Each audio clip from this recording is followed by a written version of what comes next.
आज की व्यस्त और मतलब से भरी दुनिया में क्या आप जान पाते हैं कि सामने वाला व्यक्ति आपके बारे में किस तरह के विचार रखता है? क्या आप किसी के भी मन को भांप पाते हैं कि वह आपके बारे में किस तरह के विचार बना रहा है या उसका अगला कदम क्या होने वाला है? तो चलिए मित्रों, आज हम इसी गुण के बारे में जानते हैं। किसी के भी मन को बात जानने के लिए 3 तरीके होते हैं जिनकी सहायता से आप किसी के भी मन की बात को आसानी से जान सकते हैं।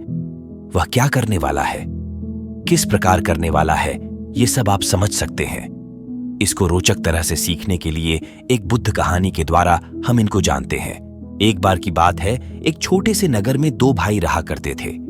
उनके पास जीवन यापन के लिए छोटा सा खेत था। छोटा भाई खेतों के काम करता, परंतु बड़ा भाई अंधा होने के कारण उसकी खेतों में कोई मदद नहीं कर पाता था। कुछ समय बाद अचानक कहीं से बहुत सारे मवेशी नगर में आ गए। वे सभी के खेतों में घुस जाते और पूरे खेत खराब कर देते। छोटा भाई इन सब से बहुत परेशान रहने लगा। एक दिन उसके मन में विचार आया कि बड़े भैया अंधे होने के कारण खेतों में काम तो नहीं कर सकते, परंतु मवेशी की आहट सुनकर उनको भगा तो सकते हैं। उसने अपने बड़े भैया से पूछा तो इस बात पर राजी हो गए। अगले ही दिन से वे खेत में पहरा देने लगे। छोटे भाई ने बताया था कि कोई आहट आए तो वे जोर से चिल्लाकर उसे डरा दे, जिससे वह जानवर भाग जाएगा। कुछ दिन बीत गए। एक दिन एक हिरण आया और खेतों के बांध तोड़कर वहां से भाग गया। उसका पीछा करते करते एक राजा आए और उससे पूछा, मित्र, क्या तुमने किसी हिरण को यहां से जाते हुए देखा है? वह व्यक्ति बोला, अरे मैं किसी को कैसे देख सकता हूं, मैं तो जन्म से ही अंधा हूं, परंतु आप जिस हिरण का पीछा कर रहे हैं वह आपके लायक नहीं है। राजा ने चकित होकर उस अंधे व्यक्ति से पूछा, मित्र, तुम ये भी बोल रहे हो कि तुम जन्म से अंधे हो, फिर तुम ये किस आधार पर बोल रहे हो कि जिस हिरण का पीछा मैं कर रहा हूं वह मेरे लायक है या नहीं? कहीं तुम उसको बचाने के लिए मुझसे झूठ तो नहीं बोल रहे हो? वह अंधा व्यक्ति बोलता है, राजन, आप जिसका हिरण समझकर पीछा कर रहे हैं वह हिरण नहीं है। राजा फिर बोला, अरे ये तुम कैसी बातें कर रहे हो? मैंने स्वयं देखा ही कि वह हिरण है। अंधा व्यक्ति बोला, वह हिरण नहीं बल्कि एक हिरनी है जो कि गर्भवती है, और मैंने किसी भी राजा को किसी गर्भवती हिरनी का शिकार करते नहीं सुना है। इसी कारण से मैं आपसे कह रहा हूं, आप उसका पीछा ना करें। राजा उसकी बातें सुन रहा था। वह सोच में पड़ गया कि इसको कैसे पता चला कि वह हिरण नहीं, एक हिरनी है जो कि गर्भवती है। राजा ने तुरंत ही अपने 7 सैनिकों से कहा, मुझे वह जानवर जीवित चाहिए। मुझे जानना है कि वह जानवर सच में एक गर्भवती हिरनी ही है या यह व्यक्ति हमसे झूठ बोल रहा है। सैनिक उस हिरण की दिशा में आगे बढ़ गए। कुछ समय के बाद वे वापस आए और सिर झुकाकर राजा से बोले, राजन, ये अंधा आदमी जो भी बोल रहा था वह सब सत्य है, वह हिरनी ही है और गर्भवती है। अब राजा ये सब सुनकर और भी ज्यादा अचरज में पड़ गया।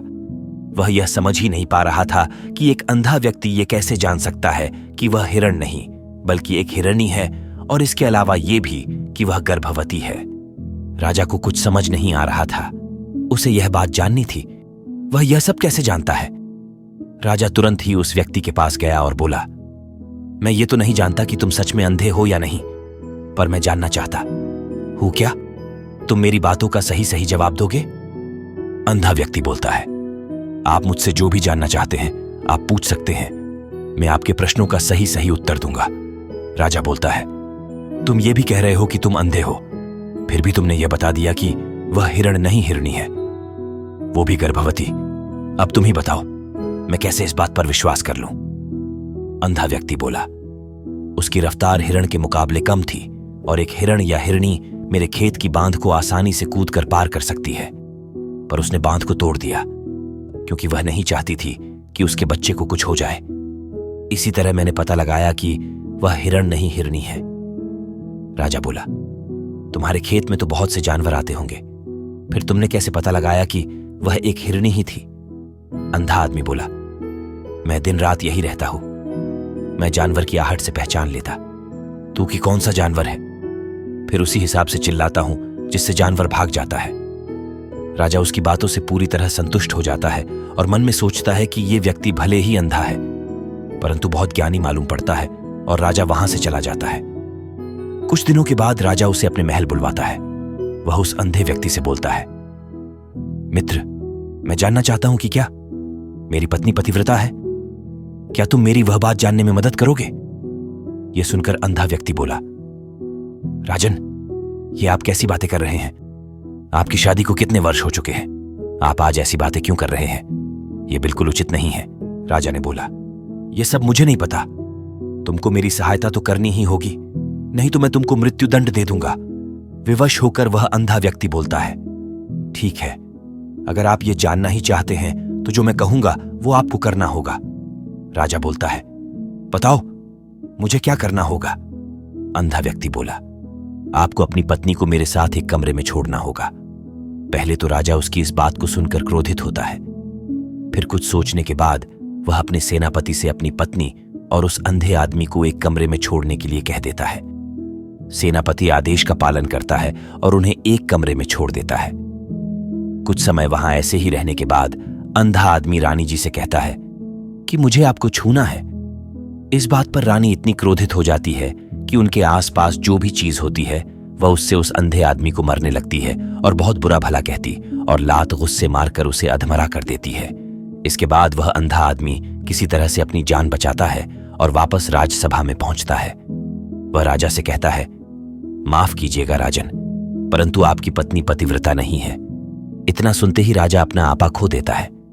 वह अपनी म्यान से तलवार निकलता है और सीधा रानी की तरफ चला जाता है।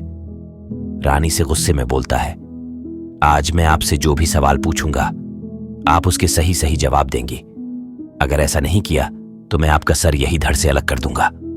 क्या आप पतिव्रता है? रानी ने उत्तर दिया, राजन, आप भले ही मुझे मृत्यु दे दे, पर मैं पतिव्रता नहीं हूं। राजा को समझ आता है कि इस बार भी वह अंधा आदमी सही बोल रहा था। वह उस अंधे आदमी के पास जाकर पूछता है, तुमको कैसे पता चला कि मेरी पत्नी पतिव्रता नहीं है? अंधा आदमी बोला, यह तो आसान था। जब मैंने रानी से छूने के लिए कहा तो उन्होंने मुझ पर लात गुस्से बरसाने शुरू कर दिए। एक पतिव्रता स्त्री कभी भी परपुरुष को छू तक नहीं सकती, मगर रानी ने तो पीटते हुए मुझे छू लिया। अब आप ही बताइए, ऐसी स्त्री कैसे पतिव्रता हो सकती है? राजा व्याकुल होकर दोबारा उस अंधे आदमी से कहता है, आप वास्तव में बुद्धिमान हैं।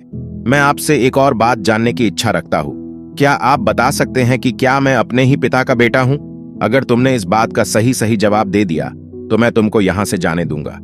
इस पर वह अंधा चकित होते हुए बोला, राजन, इस बात से क्या फर्क पड़ता है? आप किसी के भी पुत्र हो, आप इस क्षेत्र के राजा हैं। राजा बोलता है, नहीं, मुझे इस प्रश्न का सही उत्तर चाहिए, नहीं तो मैं सदैव व्याकुल ही रहूंगा। अगर तुमने इसका सही जवाब दे दिया तो तुम यहां से जा सकते हो। वह अंधा आदमी राजा से बोला, इसके लिए तो मुझे कहीं भी जाने की जरूरत नहीं है। बस मैं इतना आश्वस्त चाहता हूं कि जवाब जानने के बाद आप मुझ पर क्रोध नहीं करेंगे। वह बोला, आप है तो अपने ही पिता की संतान पर आप पर एक कंजूस जौहरी की छाया पड़ी हुई है। इतना सुनकर वह राजा अपनी मां के पास जाता है। उनसे भी यही पूछता है कि क्या वह अपने ही पिता का पुत्र है? अगर ऐसा नहीं तो मैं अभी अपने प्राण त्याग दूंगा। माता ने उत्तर दिया, बेटा तू है तो अपने ही पिता की संतान पर तुम पर एक कंजूस जौहरी की छाया पड़ी हुई है। जब मैं एक बार नहाकर आई और अपना मुंह शीशे में देख रही थी तब एक कंजूस जौहरी मुझे शीशे में नजर आता है और उसी की छाया तुम पर पड़ी है। वह जानकर प्रसन्न होता है कि वह अंधा आदमी बिल्कुल सत्य बोल रहा था। राजा जल्दी से उस अंधे आदमी के पास पहुंचा और बोला, इस बार तुमने कैसे पता लगाया कि मेरे ऊपर एक कंजूस जौहरी की छाया है? अंधा बोला, यह भी आसान था। आपने जितने भी प्रश्न मुझसे पूछे मैंने उनके सही सही जवाब दिए। अभी आपकी जगह कोई और राजा होता तो अब तक मुझे ढेरों रत्नों जवाहरातों से सम्मानित करता, पर आपने मुझे प्रश्नों के अलावा कुछ नहीं दिया। इसी कारण मैंने यह पता लगाया। यह सुनकर राजा जोर जोर से हंसने लगता है और बोलता है कि तुम जो मांगोगे मैं वह सब तुमको दूंगा। पर तुमको मुझे यह बताना होगा, किस विद्या की सहायता से तुम ये पता कर पाते हो कि क्या सही है क्या गलत और उसका सटीक जवाब दे पाते हो? अंधा आदमी बोलता है, राजन, मैं अंधा हूं। अगर मेरी भी आंखें होती तो मैं किसी के भी मन की बात जान लेता। मन की एक भाषा होती है और ये भाषा मनुष्य के व्यवहार के रूप में प्रकट होती है, उसके क्रियाकलाप से, चलने के तरीके से, बोलने से, खाने पीने, बहुत से माध्यमों से यह पता किया जा सकता है कि उसके मन में क्या चल रहा है। उसके आधार पर किसी के भी मन की बातें जानी जा सकती है। लेकिन मैं अंधा हूं, अगर मैं जानना चाहता हूं कि किसी के मन में क्या चल रहा है तो मैं उसके क्रियाकलापों से यह पता करता हूं कि वह किस तरह से अपना अगला कदम उठाने वाले हैं। राजा बोलता है, तो इसका आशय यह है कि मैं भी किसी के भी मन की बातें जा सकता हूं। अंधा आदमी बोला, जी राजन, आप भी किसी के भी मन की बात जान सकते हैं। बस आपको यह जानने के लिए अपने मन को काबू में करना होगा, जिसके लिए मैं आपको 3 मार्ग बताने वाला हूं, जो है तो सरल पर उन पर काम करने की आवश्यकता है। जब हम अपने मन को एकाग्र करते हैं और वर्तमान में ही रखते हैं तो हम दूसरे के मन की बात जान सकते हैं, क्योंकि वह आदमी अभी भी अपने मन में वर्तमान में ही सोच रहा है और हमें भी मन को वर्तमान में ही लाना होगा, तभी हम उसके मन की बातें समझ सकते हैं। यदि हम ही अतीत की यादों में पड़े रहेंगे तो वर्तमान में जो व्यक्ति सोच रहा होगा उसको कैसे समझ पाएंगे। इसी कारण पहले हमें अपने मन को एकाग्र और उसे वर्तमान में लाना होगा। अंधा आदमी आगे बोलता है, जो 3 तरीके मैं आपको बताने जा रहा हूं उसमें पहला तरीका है आंखों पर ध्यान देना। जब कोई आपसे बात कर रहा हो तो उसकी आंखों में देखना। आंखें बोलती नहीं पर बहुत कुछ बताती है। यदि हम आंखों को पढ़ना सीख जाए तो हम ये जान जाएंगे कि सामने वाला क्या सोच रहा है। आपको ध्यान देना है कि उनका आकार कैसा है, वह कब, कहां और किस दिशा में देख रहा है। अगर आपको किसी का झूठ पकड़ना है तो आप उसकी आंखों में देखिए। आपसे बातें करते वक्त अगर वह दाएं बाएं इधर उधर देख रहा है तो इसका मतलब है कि वह उस बात से बचने का प्रयास कर रहा है, और अगर कोई झूठ बोल रहा है तो वह आपसे नजर कभी नहीं मिलाएगा। दूसरा तरीका है चेहरों के हाव भाव से।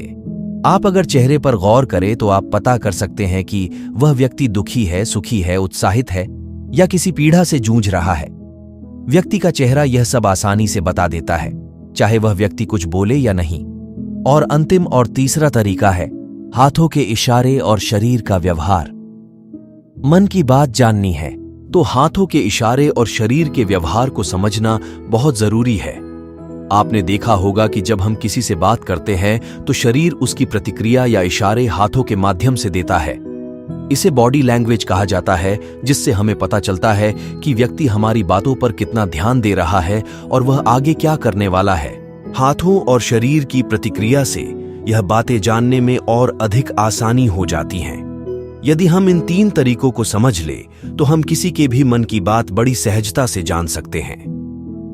ये सब केवल तभी संभव है जब मन एकाग्र और वर्तमान काल में हो, तभी आप व्यक्ति की सभी क्रिया प्रतिक्रिया पर ध्यान दे पाएंगे।